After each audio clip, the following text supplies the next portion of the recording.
to be covering the Kid-Inspired ELL curriculum membership. Some of you may be members already and looking to learn a bit more about it to get started with it. Some of you may be considering joining. And so again, if you have any questions as we go through this, please let me know. But our goal here is to learn how to guide our ELLs to success. So we want to build fluency. We want to build the ability to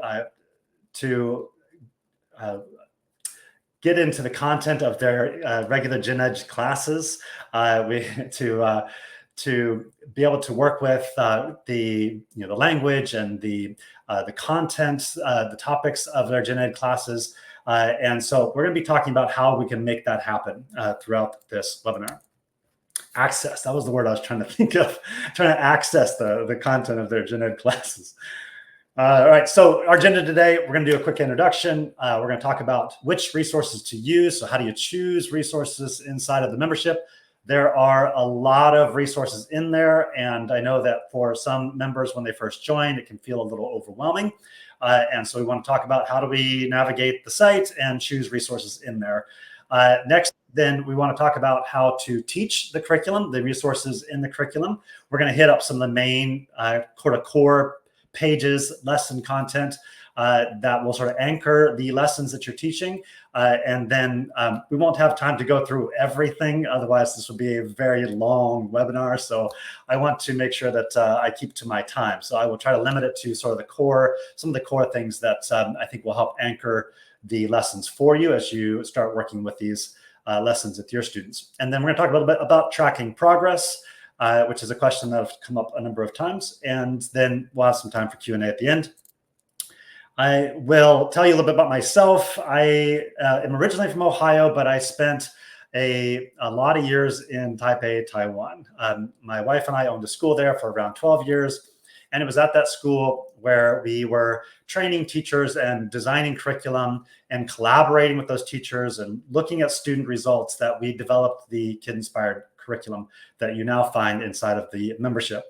And it has been a journey. That curriculum was 15 years in the making, and it's still going. We're still working on it.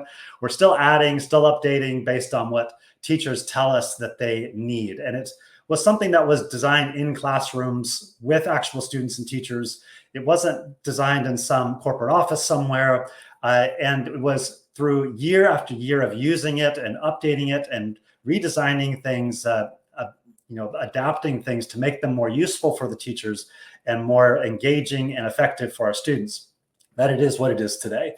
Every resource inside the membership is designed to make your life easier. It's designed to be simple to teach and help you to prep more quickly, to get more done in the time that you have with your students, build good routines. And we'll talk about some of these things as we go through. So there are two memberships options. This is when you first sign up. Some of you will already be familiar with this, but it's a very common question I get. So I wanted to just cover it up front. What is the standard option? What is the pro option? The standard option really is designed for teachers in a classroom who just want to print. They don't have, a classroom screen. They don't, teach online. They just want to be able to print things and hand them out to their students and teach. And that standard membership includes everything in the membership as far as the PDF printables. And so it's the entire library of resources. So you're getting everything with that option.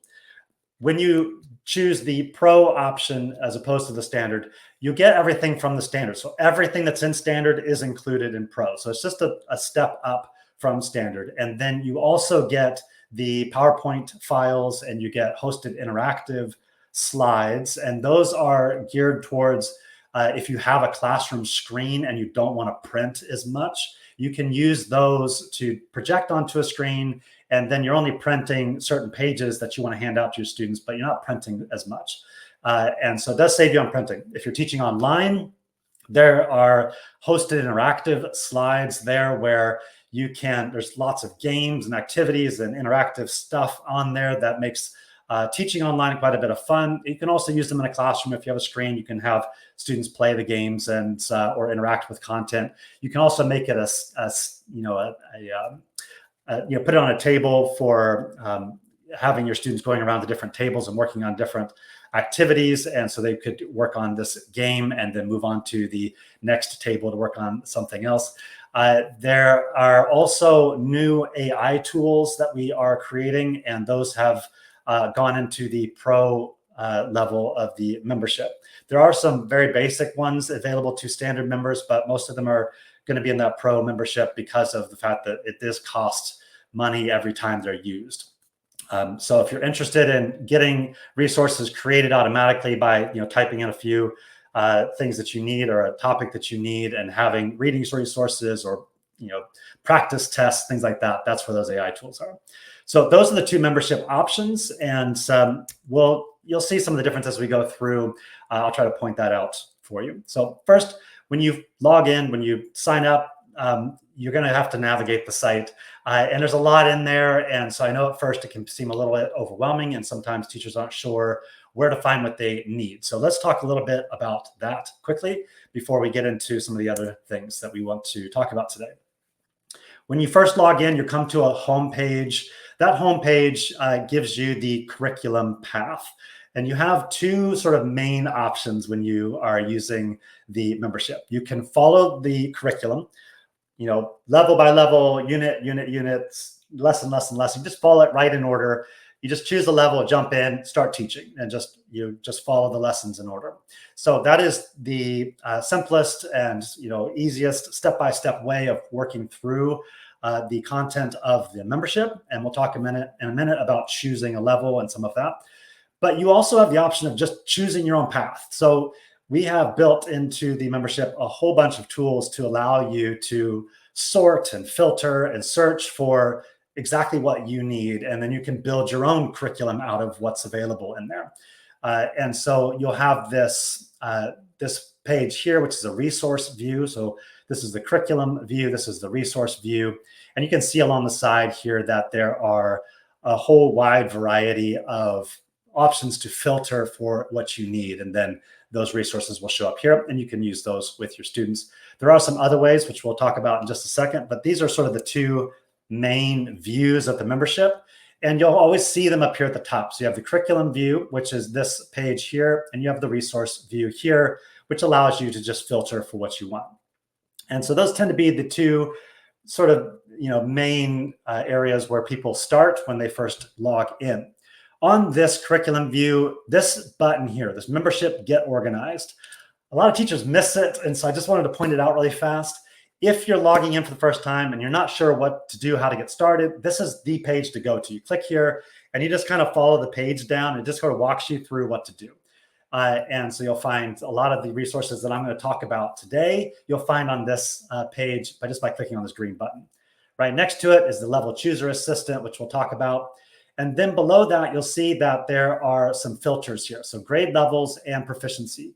And what I can do is click on the grade level and proficiency level I want for my students, and it will filter this page to only show the levels and categories that would be a good fit for that grade level and that proficiency level. So you can still do some filtering on this curriculum page, but then you're going to be going straight to a level or a category type from this page.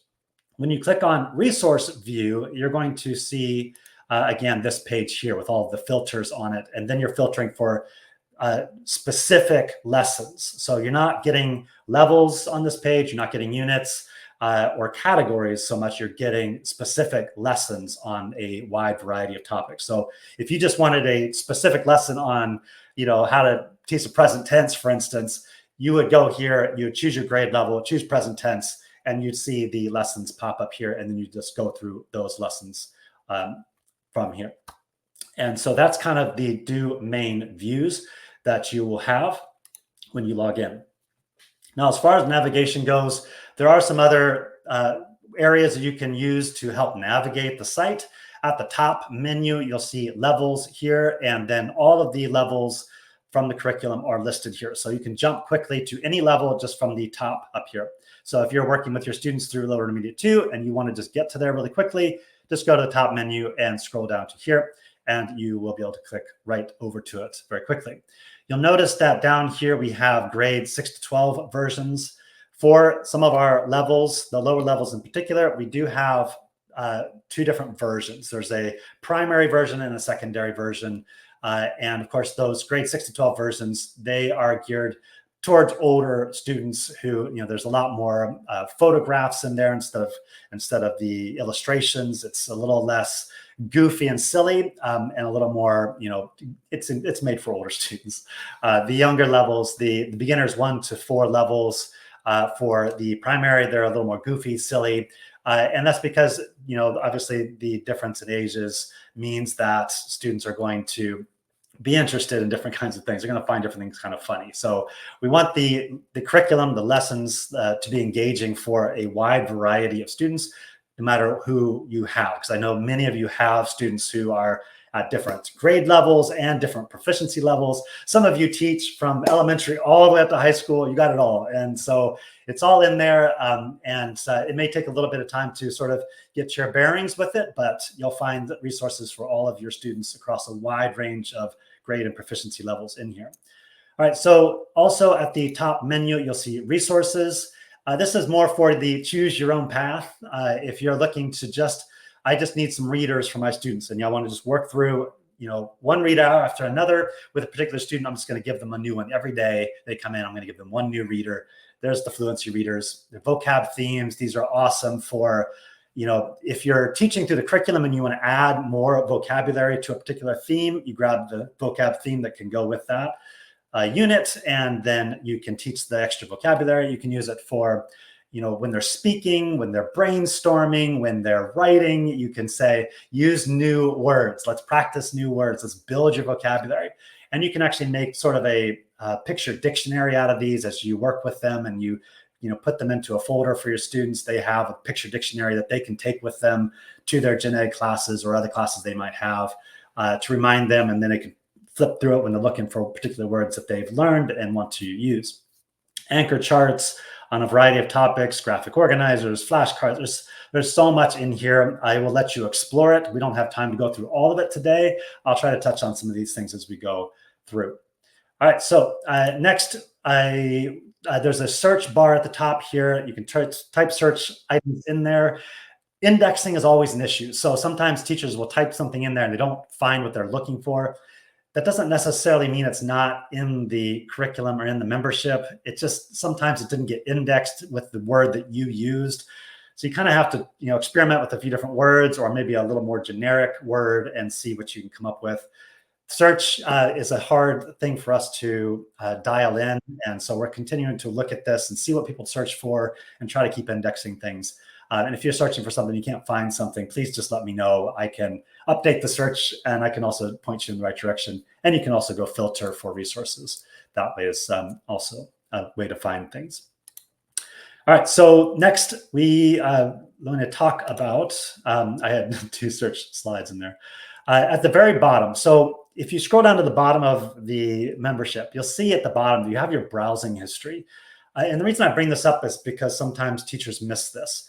They log in and they're like, where was I last time? I just want to go back to where I was. I left off in intermediate 3, unit 2 or whatever, and I just want to go back to where I was. And so by coming down here, you can see all the pages that you've visited recently and jump back to them very quickly. So that's at the bottom of all of the pages in the entire site. So you can always just jump back and navigate to a page you went to before. So if you get lost and you're like, where was I? Just go to the bottom of the page. You'll find your list of browsing history there. And then finally down here, you'll see there's a little bubble. If you ever have any problems, have any questions, please click on this bubble. And there's 2 options. There's like an AI, response, and you can ask the AI questions, but AI is, sometimes it gives you great answers and it's super helpful. And sometimes you're like, yeah, that didn't help me. So there's a contact me option there too. So you click the contact me, write me a question. I can get back to you. It creates a ticket for you, and we can follow up with you and make sure that you get your question answered. So please get in touch if you have any questions. If you are a member, or if you're considering becoming a member, you can still find this at the bottom of the main blog as well. So if you choose the Pro membership option, that Pro membership content is generally down below the standard membership content. So up here at the top is what you would see if you're a standard member. You click on PDF to download the PDF. And if you scroll down to the bottom, you'll see these interactive hosted lessons right here. And you can go full screen. You can choose from the slides that you want to show, and then you share your screen with this. And then below that, down here, downloads, that's where you would find the PPT file download. So if you just wanted to download the PowerPoint and use that, then that is also available here. Next, this is brand new. We're still sort of testing it. So you'll notice at the top of the menu, it says AI beta, and that's because we're still working with these tools to make them better. And we are going to need you to jump in there and play with them to see what you think and what works for you and what feedback you have for how we can continue to improve them. And we will continue adding to these and updating them based on your feedback. So those are available to pro members for the most part. There are a few of them, basic ones for standard members too. All right, so after navigation, after you kind of know your way around the site, now we need to choose some resources. Which resources are going to be best for you and your students? If you're going the curriculum route, then you're going to be choosing a level. And there are a few ways to choose a level for your students. You can use the curriculum kid-inspired assessment. This is a download that you may already have. If you don't, I have this available for you at the end. If you are not a member, I can give you this option. I can give you this a download. If you are a member, I have the links to all of these that I'll share a little bit later.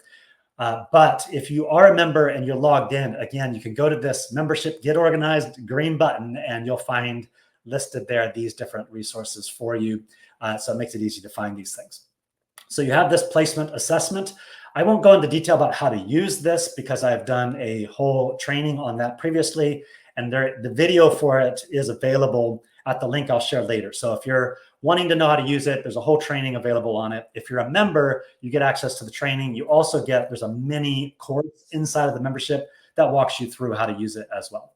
There's a roadmap, a scope and sequence for the entire curriculum. There's also a scope and sequence for each level. So once you choose a level, you can use that scope and sequence to help guide you. And there's also this chart here, which again, I will share the link. All of this can be found here in the Get Organized page, but I'll share this that link to you in a little bit. And this chart shows you the proficiency level, the grade level, and the kid-inspired level. So you can sort of help you guide which level you might want to choose for your students quickly. You also have this level chooser assistant straight from the homepage and another places around the site. Click on that, it'll pop up, it'll ask you a few questions, and then it'll just direct you to the level that is best suited to what you answered. And you can do it again and again to play around with it to find a level that's good for your students. And then finally, just straight from the homepage, now you can sort just by clicking on grade level and proficiency level, and it will filter out the levels and category options below for that grade level and proficiency level. So that's another great way just to get started very quickly. All right, so once you choose a level based on their grade, the proficiency level, you'll see that it is one of these options. And there are over 16 levels included in there. There are actually quite a bit more over here, but you'll see that beginners 1 has both the primary option and the secondary option. So for grades 6 to 12, you'd want to choose this one. And you'll see that that's available for a number of the earlier levels. And then here at the higher end, there are the advanced levels that we'll be working with going forward in the future. This is a biology course for junior high school level students. And it's a more advanced program. So those levels we're still in the process of building out, but you'll already find the first couple of units available for that biology high school course inside of the membership straight from the homepage.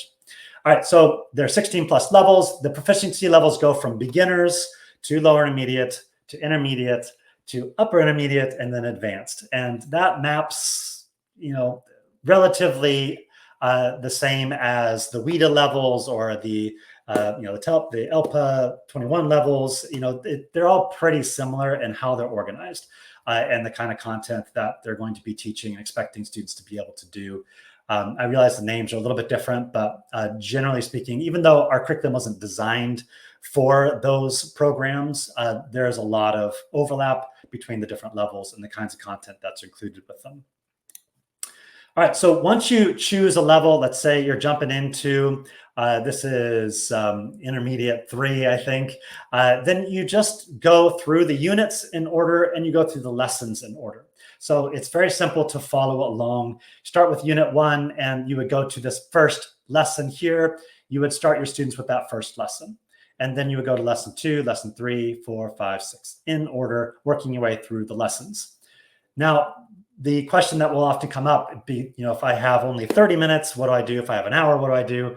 And the problem is there are so many different situations. So there's a lot of flexibility here. And so when you jump into this, if you have a shorter amount of time, you may only want to do one lesson at a time. I may just start with lesson 1 today, and then tomorrow, lesson 2, the next day, lesson 3. And then each day I'm just reviewing a little bit of the previous lesson before moving on to the next one. That's perfectly fine. It's the simplest, clearest way, just to step by step, work your way through the curriculum. And I would highly recommend that. If you have a little bit more time and you find that one lesson isn't quite enough, then you can start combining them. And there are a lot of ways to do that. And there are a lot of tips inside of the lesson. So when you download a lesson, there's a lot of lesson planning tips in there. And there's some lesson planning guides inside the membership that will talk about how you can combine some of these. So you might want to teach the first vocabulary along with the first grammar on the first day. And then the second day, review vocabulary 1 and start vocabulary 2, and then start on the reading on the second day. So you can do this however you need.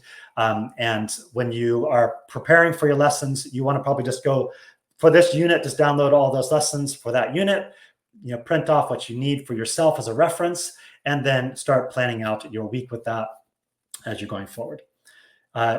One thing to keep in mind with the overall structure of the curriculum, all of the levels are the same. So you have level as the top, category, and then there's down the units. So each level has a number of units, and then each unit has a number of lessons.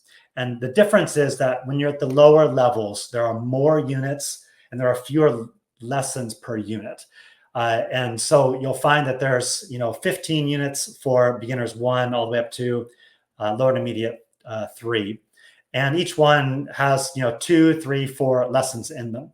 As you move up into the higher levels, you'll see that there are 8 units, or at the highest levels there are only 4 units, and then each unit has a lot more lessons included with it. So you might have 6 to 8 lessons included with a particular unit at the higher levels. That's because at the higher levels, you are able to do a lot more. Students are able to stay with a particular theme for a lot longer, and you're dealing with a lot more of the grade level content at the higher levels. And so you spend a lot more time with that particular content, building fluency with it. All right, so after that, if you decide you don't want to do the curriculum and you want to choose your own path, again, I've mentioned this already, stands to mention, I suppose, again, that you can do however you want.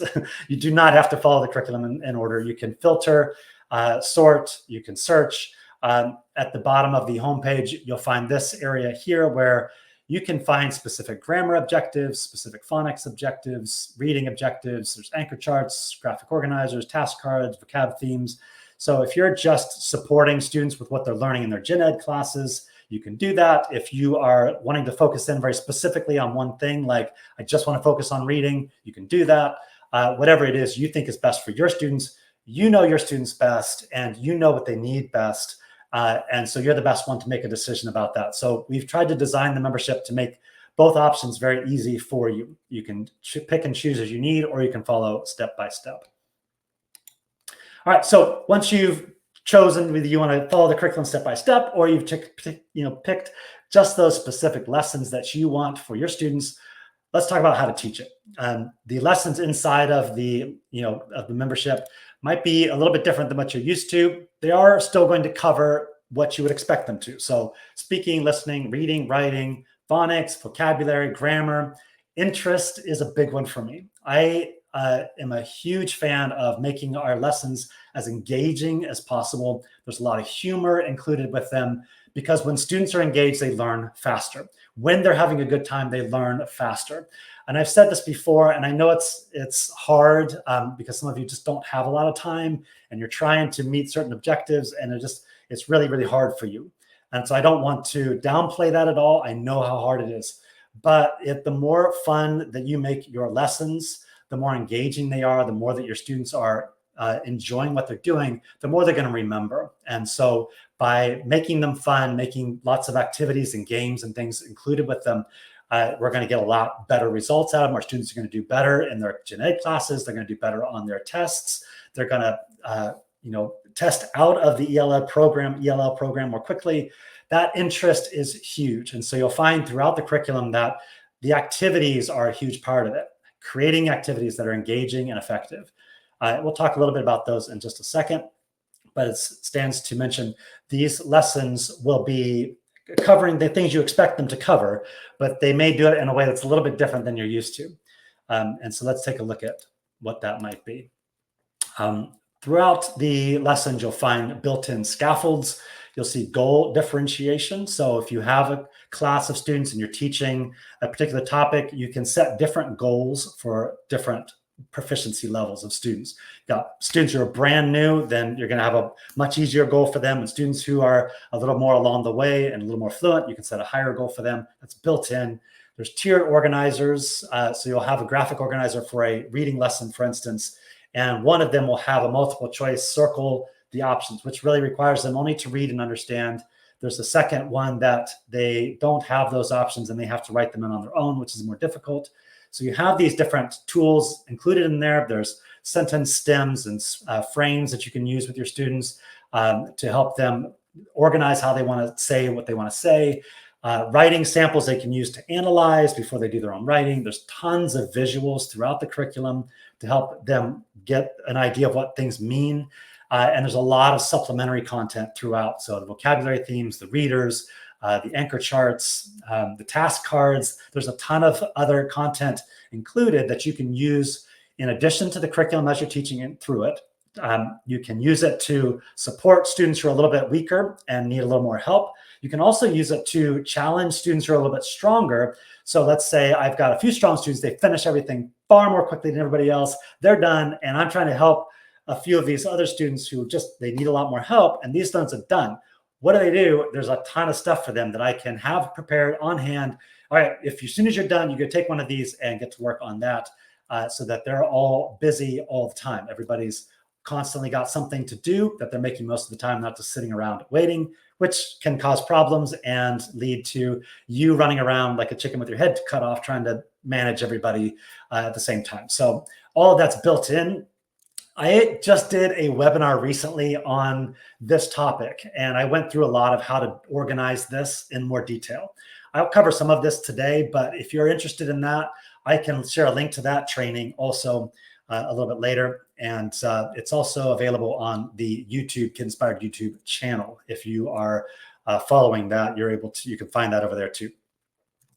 So built-in scaffolds, there's streamlined prep. So I know this is a big one for many of you. You want to reduce the amount of time you have to spend preparing for lessons. When you first join the membership, you might find that it takes you a little bit longer because it's a brand new curriculum. There's a lot of new content in there. You need to learn how to teach some of it. It may be new to you. So if it takes a little bit longer at first, I would encourage you to work through it, learn how to use the curriculum, because as soon as you get into it, you'll find that the units and lessons are structured very similarly across levels. So once you get into good routines yourself in lesson planning, and you get your students into good routines as a class structure, when you come in, you start by reviewing previous content, then you set up the challenges for the day, you work on those challenges in small groups, and then you pass challenges by the end of class. Every day you're walking out, having built fluency with something. Each day you come in, you're reviewing previous content. That structure will mean that eventually, after a few units, maybe you're even a quick study and it doesn't take you very long at all, but expect maybe a couple units, you get used to the structure of it, your students get used to the structure of it, you'll find that you spend significantly less time on lesson prep. You're able to see how the activities are going to go, and you can pick and plug and play activities into the lessons for each class. And the ones that are working really well, you can use them again and again until the kids get a little tired of them. And then you just plug and play a new one and try that out. You'll see here, plug and play activities. There's lists of them inside of the lessons that you can choose from. And they can be used across lessons. So you'll find that you'll spend a lot less time once you get up and running with the curriculum. Your students will make a lot of progress very quickly because the time can be used very efficiently. Once you have good routines and they know what those routines are, they get into class, they get started right away, they're focused, they can make good progress, even if you only have a short amount of time. Like I think Don mentioned 30 minutes, which is tough. And so you want to make the most of that time. And so this is a great way to do that. The pages of the curriculum, many of them are reusable. So you'll print one time and then you put it in a folder. And then each time they come into class, they go back through and they can review previous stuff that they've learned. And they can do that with a number of activities that you can put on the board for them or make available to them at the beginning of class. There's a whole bunch of activities, again, that you can use for that. And you'll find both on the blog, you'll find lists of those, but inside the membership and inside the lessons, there's lots and lots of activities that are recommended throughout. We'll talk a bit in a minute about some of these core pages too in a second, how they can be reused.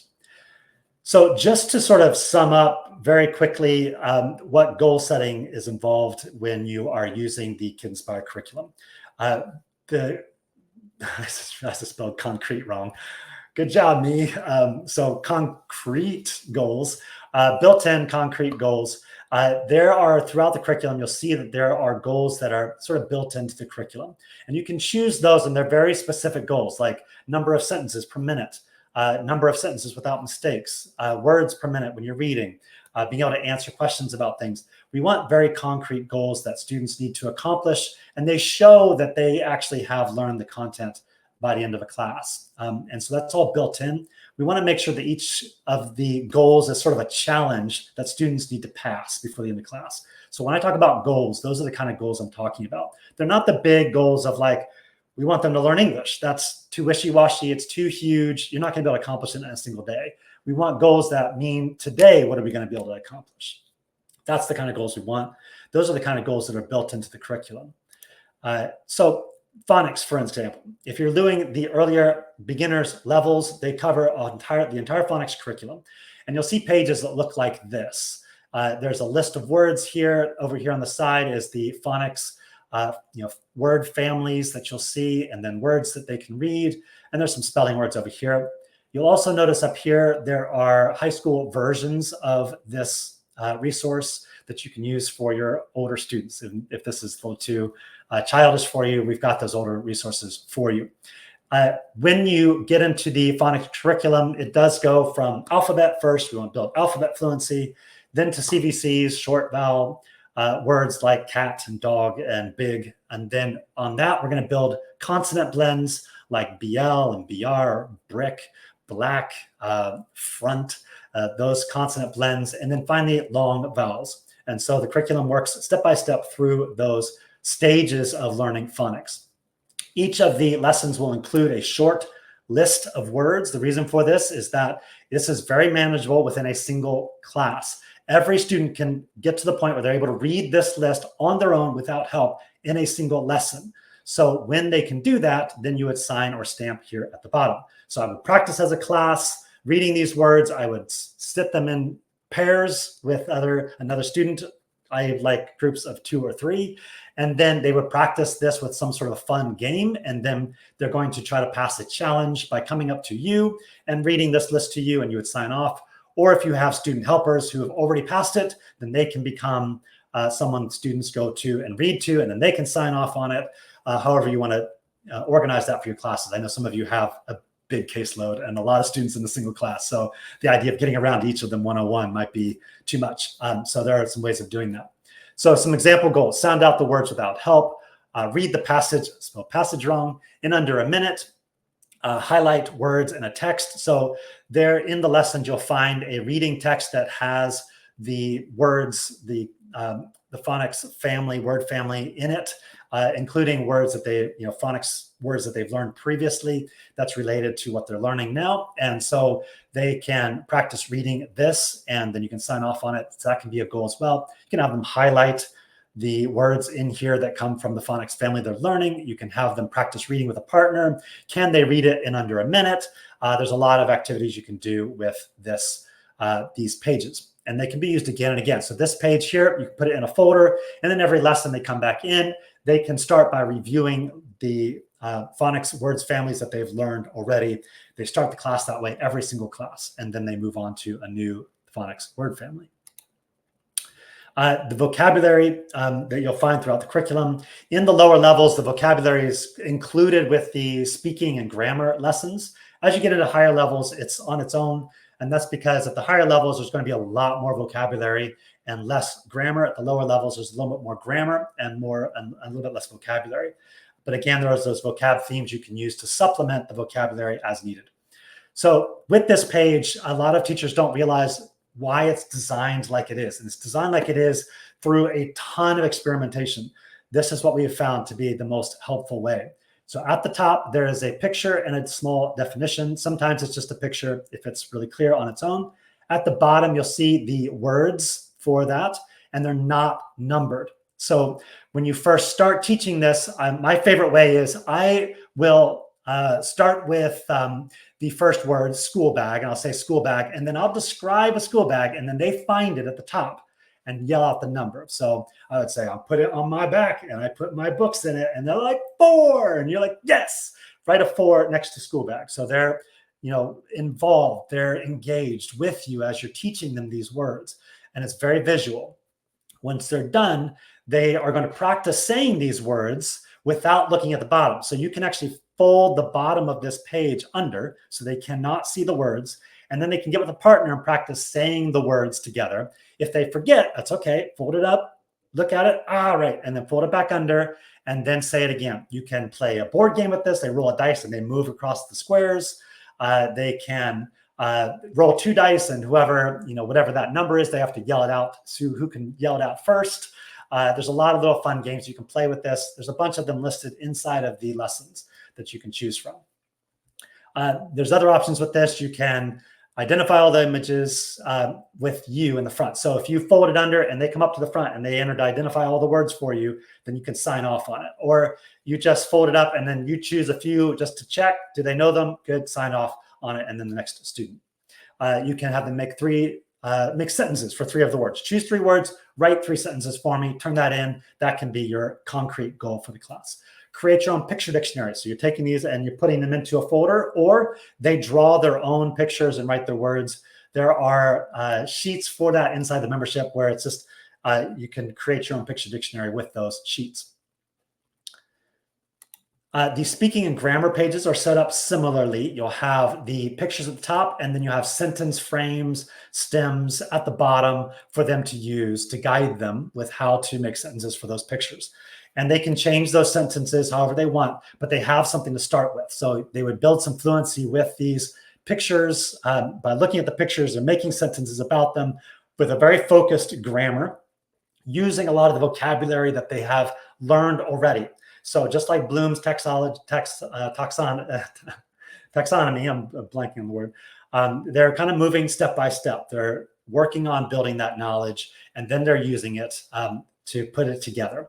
And then eventually they're going to move on to creating their own, but we want to work step by step towards that goal. And so with this, they're now using the words that they've learned to start building sentences. And we want grammar fluency. So you don't want to stand in the front, spend half the class explaining grammar to them. You're going to lose them. You spend a couple of minutes. Here's what this grammar needs. Here's how you make a question in the present tense. And then we're going to practice until you can do many of these in a minute. And that would be the goal, that they can just, they don't even have to think about it. They're able to make that many sentences. And so you can see down here, there are goals built into this. So I can't remember, that's 4 for a bronze, 6 for silver, and 8 for a gold, I think. So a gold medal would mean you can do all of these in a minute. You fold the answers underneath. They try to go through and say all of those sentences without mistakes inside of a minute, and then they get that medal. And you can attach, prizes, like, you get 1 piece of candy for a bronze, 2 pieces of candy for a silver, 3 for a gold, something like that. And then they can work together with a partner, practicing, and then they try to pass that challenge. Very concrete, builds a lot of fluency. And then when they get to the gen ed classes, sentences are going to start popping out of them a lot more easily because they've built that fluency. And students who are able to, they can move that next step of, I don't want to use those pictures. I want to make up my own sentences. Awesome. No problem at all. This is just a foundation to help you, springboard to help you jump off of. So with this, you've got how many sentences a minute, ask and answer with a partner. Most of our grammar speaking resources are going to be question and answer together. I don't like to teach them separately. They go together. I ask a question, you answer it. You ask a question, I answer. We practice it that way. Students practice it that way. They build fluency with both at the same time. So you'll find that's built throughout. We always want to be asking and answering questions rather than just saying a sentence. And then, we get the paragraphs. We'll put those sentences together into, more organized thoughts, but we'll work our way towards that. Write 3 of your own based off of these. So there's a lot of goals you can use with these as well. And these are throughout the curriculum too. Reading, the reading comes after the speaking. Generally speaking is easier than the reading and the writing. So we want to kind of go step by step. Reading is a challenge for a lot of students, especially if they come from, a language background that is very different from English. If they come from, one of the romantic language backgrounds like Spanish, French, it's not going to be as hard because a lot of the alphabet sounds are similar. But if they come from a language background like Arabic or Chinese, it's going to be much more difficult for them to pick up reading in English if they haven't spent much time doing it. So, you have to gauge your students. You can use that assessment to figure out where they are. And then we're going to work on speaking first, put your ideas, get practice saying this stuff.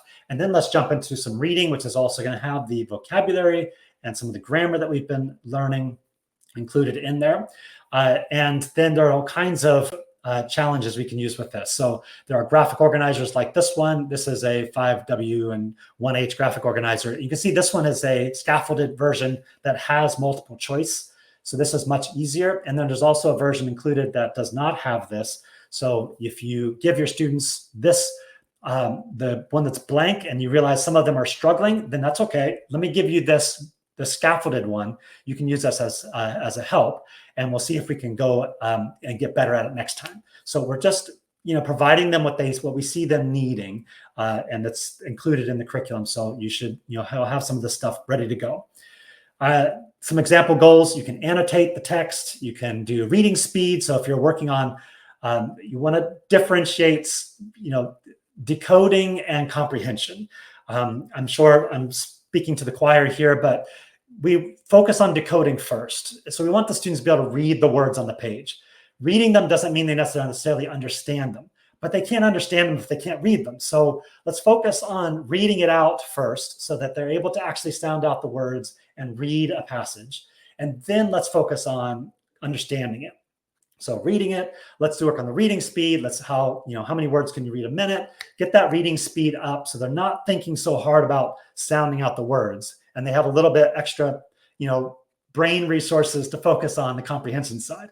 Comprehension side, we can annotate, we can, highlight words I don't know and define them in my own language.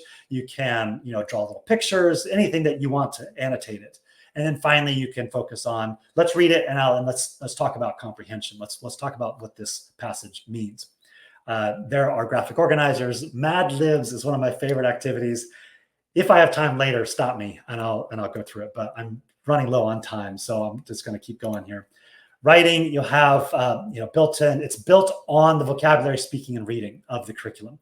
So this is the last stage in Bloom's taxonomy. You're working with analyzing and evaluating and creating. Those are the last steps. We want to have built that knowledge first, that comprehension first, and then we want to start looking at analyzing and evaluating, and even starting to do some of our own writing. If you ask students to write on their own without doing some of that prep work first, you're going to get a lot of blank stares, a lot of blank pages. You're going to get a lot of really bad writing, and you're going to have to try to grade it, which is going to be miserable for you. So the more prep we do at the beginning, the better writing we get out of the end. So if we set it up this way, we get some great stuff. So there's some goals there as well. I'm going to keep moving on here to talk a little bit about tracking progress with your ELLs when you're using the membership. There are paths to fluency trackers. So there's one of these for each level, which is detailed, and you can just for each student, you can print one off for each student. They put it in a folder, and they're check marking as they go. So if you have students who are working through different levels of the curriculum at the same time in the same class, you can give each one of their own one of these trackers, and they can actually kind of track their own way through the curriculum. If you are a pro member and you have the student portal, they can actually go into the student portal, work their way through a lesson. When they're ready, they can take a quiz, they can come up to check with you, and then they can check off these boxes that they worked their way through. If you're printing, you can print stuff for them. They can work their way through that way. You can have them work as a group. So the whole group is working to check these boxes off. If you have a whole group going through a particular level. So however you want to do this is great. It's there for you to make your life a little bit easier if you've got students at different levels and they're all trying to track progress with it. Then there's this option here. It's a generic one. This one you can use for any level. It's a little bit smaller. It's not as many pages. This one is a bit more of a printer unfriendly option. This one's printer friendly. So you choose which one you feel is most helpful for you. So that's a great way to track student progress. You can also use this assessment tracker. This is where you put the names of the students, and then throughout the curriculum, every few units, there are assessments. And there are 4 sets of assessments for every single level. So you can use this assessment tracker as you go through to track student progress. You can take averages, you can see progress on this sheet. If you have admin who need data, you can provide this to them to show them what students are doing and how they're doing. So it's very focused on concrete data with this one. All right, so I have a few gifts for those of you who are not members. If you are a member, I have a bunch of the links to the membership site that I'll share with you in the chat. And then you can follow those links to find resources that we've talked about throughout this webinar. If you are not a member, I do have a few things that I can provide you that you can find on the blog. There are a load of resources on the blog, all kinds of activities and resource downloads and things like that. But obviously the membership is the #1 place where I'm able to serve you, to provide you with everything that you'll need to teach your English learners. So let me share those links. I'm just going to copy and paste it. And it's just a list. So you'll just kind of have to scroll down and find whatever it is that you need. I just realized, what do numbers in parentheses mean? Oh, Don, I'm really sorry. I missed that earlier. I wasn't scrolling down. I got to talking and I totally missed it. What do numbers in parentheses mean? I will try to come back to that in just a second. Let me paste this in. I'm sorry, Don. And that way, those of you who are interested, you can check out these links. Let's see. I am not. Maybe it's too much text. Let me try that again. I have quite a few links here, and I think it's not liking how much I pasted in there. Let me try again. There we go. So for non-members, there are a few links there for you, and I'm going to paste the members links separately. Coming up here in a sec. See if that goes. There we go. Sorry. Though for those of you who are members, these links will lead you directly to the membership site. If you're not a member, these will just take you to a sign-in page. So if you'd like access to those, you can sign up at any time through the Kid Inspired site at kidinspired.com. You'll see at the top of the page, there's a sign up now button. Click on that. All the information is there. If you have any questions about that, please let me know. I'll be happy to answer any of those. There's, again, that little bubble at the bottom. Click on that and you can get in touch with me. You can try the AI and let me know what it gives you. We're still playing around with that AI response in the bubble at the bottom to see how that responds for people. So try it out. Let me know what you think and get in touch with me if it doesn't do a good job. I was going to do a bit of a membership tour. I might be able to still do that if you'd like to stick around for it. But I want to just make sure that I've given you some time for questions. The #1 question I missed from Don, what do the numbers in parentheses mean? I missed that. If Don, could you tell me maybe around about what in the area I was talking about? And then Amy, would the kindergarten materials be appropriate for preschool or would they be too advanced? I used it for preschool. It depends on your kids and your style of teaching. The beginners 1 level, where it starts going through the alphabet, it probably moves a little bit fast for preschool, but we've used it for that level before and it worked really well. It's just you probably have to supplement with a lot of goofy, preschool type activities, since you get maybe a minute or two with them to practice something before they're like, okay. And you want a lot of like hands-on stuff, like if you've got the letters of the alphabet, little wood blocks, and if you've got objects for vocab for things that you put into a bag and they pull it out and they talk about what it starts with. So you can do it for preschool, but you probably would need to supplement it a bit with some of those kinds of activities. It wasn't really designed for preschool. It's definitely kindergarten and up, but we have used it for preschool. The parentheses were next to the lessons. Let me see. Let me jump back to my lessons here. Let me see. Next to the lessons. Did you mean on the let me go to the site. If I'm on the Kid Inspired site, I'm actually logged into the membership here. And I will go to a particular level. Let's jump into, intermediate 1. And then, yes, good question, Don. Yes, thank you very much. This is a problem. I see this stuff so often that I don't even see it anymore. So yes, so those are just codes for that level. So if you look at this one, it says I1.01. That just means intermediate 1, unit 1. And so that way, if you're searching through, if I go to the search at the top, for instance, and do a search, or I go through the resource view, which I'll click over to, there's a bit of a lag, so I'll just wait for that to load over here on the resource view. If you do a search here and it shows up, then you'll be able to see where that level is, where that's coming from. And then if you wanted to keep going with that level, you'd be able to do that. So it's just an indicator of where that resource lies within the curriculum. And so that's why that's there. And so you'll see B1, which is beginners 1. You'll see L1, which is lower intermediate. I is intermediate. U is upper intermediate. And then A will be advanced. Thank you very much for that question, Don. That's a great question. Anybody else have any questions that I can answer for you? If you need to get out of here, do not feel bad. I really appreciate you taking the time to hang out with me today. It's been fun. And if you do have any questions, please let me know. Do you have any references to the new WIDA standards of 2020? I only have the same references. I only have the same overview of it that I got from WIDA. So I know what you know about from WIDA. The resources inside the membership weren't designed specifically for WIDA, but they are very similar. And you'll find that the kinds of activities that you're doing. So they need to be able to speak, and they need to be able to write with good grammar. They need to be able to answer comprehension questions about text. All of those things you want to practice in a very concrete way, like we've been talking about throughout this webinar. If your students are doing that regularly, when they go to the WIDA access test, they'll be much more capable of doing it. If they're speaking regularly and they've built fluency with it, when they need to answer a question, they're far more likely to answer it easily, accurately, without mistakes, than if they are, trying to listen to a teacher for too much of the class. We really want to focus on using the language.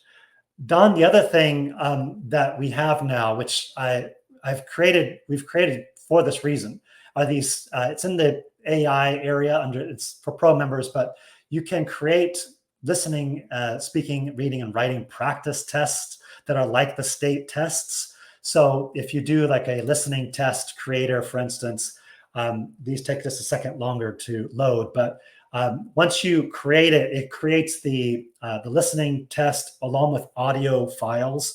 So you can play the audio file for them. They can practice listening and answering questions with those tests. And if you were to do that regularly throughout the year, creating these, once or twice a month, I just realized I just used all those. But from the AI tools, you'll find that listening test creator. They're able to create 4 of those a month with the pro membership. And it's because those audio files are expensive for us to create. But then you could use those regularly with your students to get them practicing the kinds of things they'll need to know how to do for their access test. And so that's another really useful tool for preparing for WIDA and the WIDA standards. But again, the curriculum, the resources weren't designed specifically for that. So there is a lot of crossover, and there is that chart that I mentioned earlier, which sort of correlates the sort of proficiency levels with the curriculum levels of the Kid-Inspired membership.